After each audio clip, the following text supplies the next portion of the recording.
বাংলাদেশের অর্থনীতির বিনিয়োগের ক্ষেত্রে যে প্রধান সমস্যা হচ্ছে সরকার নিজেই এবং লালফিতা আর্থিক দিক থেকে যারা নিম্ন আয়ের মানুষ কিংবা ধর্মীয় পরিচয়, লিঙ্গীয় পরিচয়, জাতিগত পরিচয়ে যারা প্রান্তিক হয়ে পড়ছেন, আমরা সেই অর্থনীতি তাকে কিভাবে ট্রিট করে সেইটা হচ্ছে গুরুত্বপূর্ণ প্রশ্ন।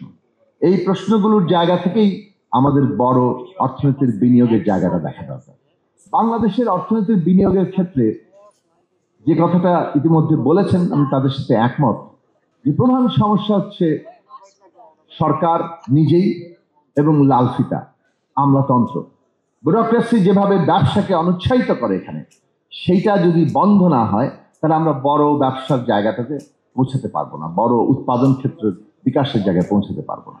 বাংলাদেশের 54 বছরে যা ব্যবসা বাণিজ্য দাঁড়িয়েছে, আমি 100% বলছি না, কিছু কিছু নীতিগত সহায়তা নিশ্চয়ই তাদেরকে সাহায্য করেছে, কিন্তু প্রধানত এটা হচ্ছে আমাদের দেশেরই উদ্যোক্তাদের সৃজনশীল অবদান।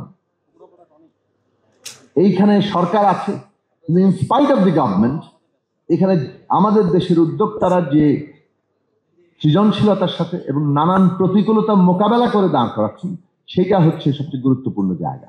তাহলে মূল প্রশ্নটা দাঁড়ায় যে আমরা ব্যবসা বাণিজ্যের জন্য এমন একটা পরিবেশ সৃষ্টি করতে পারছি কিনা যে পরিবেশটা তাকে উৎসাহিত করবে ব্যবসা করার জন্য, নানান উৎপাদন ক্ষেত্রে যুক্ত হওয়ার জন্য। সেইটা হচ্ছে মূল জায়গা।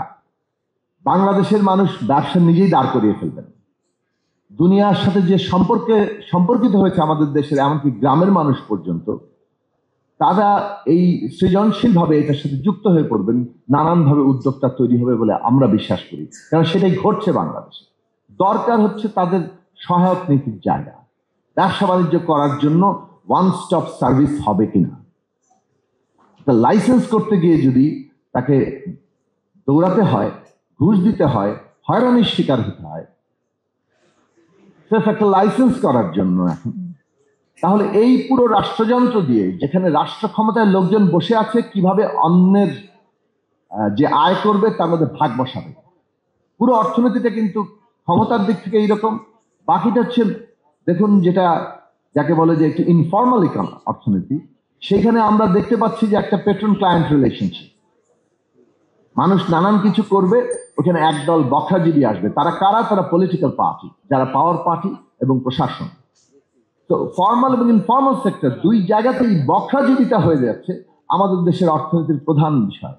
এই বখাজীবিতা বন্ধ হবে কিনা, এইটাই বাংলাদেশের এখন সবচেয়ে বড় অর্থনৈতিক চ্যালেঞ্জ। বখাজীবিতা যদি বন্ধ হয়, এই দেশের মানুষ তাদের সৃজনশীলতা দিয়ে ব্যবসা বাণিজ্যকে গ্লোবাল স্ট্যান্ডার্ডে নেওয়ার ক্ষমতা রাখেন। কাজেই এই সরকারের সামনে চ্যালেঞ্জ হচ্ছে যে কত লোককে বখাজীবিতার ভাগে আরো যুক্ত করে লোকজনকে ঠান্ডা রাখবেন, নাকি আসলে বখাজীবিতা থেকে বেরিয়ে নতুন অর্থনৈতিক সম্ভাবনা সৃষ্টি করবেন। এতদিন পর্যন্ত কিন্তু বখাজীবিতাই চলেছে। অনেকে চাঁদাবাজির কথা বলেন, চাঁদাবাজি ডেফিনেটলি হচ্ছে এবং চাঁদাবাজি যারা করেন তারা তো করছেন। তাদের অভিযোগ থেকে দায় দেওয়ার জন্য, মুক্ত করার জন্য আমি কোনো কথা বলছি না, কিন্তু এই চাঁদাবাজিটা কিন্তু আমাদের এখানে আমাদের এন্টায়ার ইনফর্মাল ইকোনমির একটা মানে যাকে বলে যে চালনার মাধ্যম। এই এই এই টাকার বক্সাটা নিয়ে কিন্তু এটা পরিচালিত হয়। আওয়ামী লীগ চলে গেছে, কাজে এই যে শূন্যস্থান সেটা কেউ না কেউ পূরণ করবে এবং পূরণ হচ্ছে, যার ফলে আমরা দৃশ্যমানভাবে নতুন চাঁদাবাজির জায়গা দেখতে পাচ্ছি।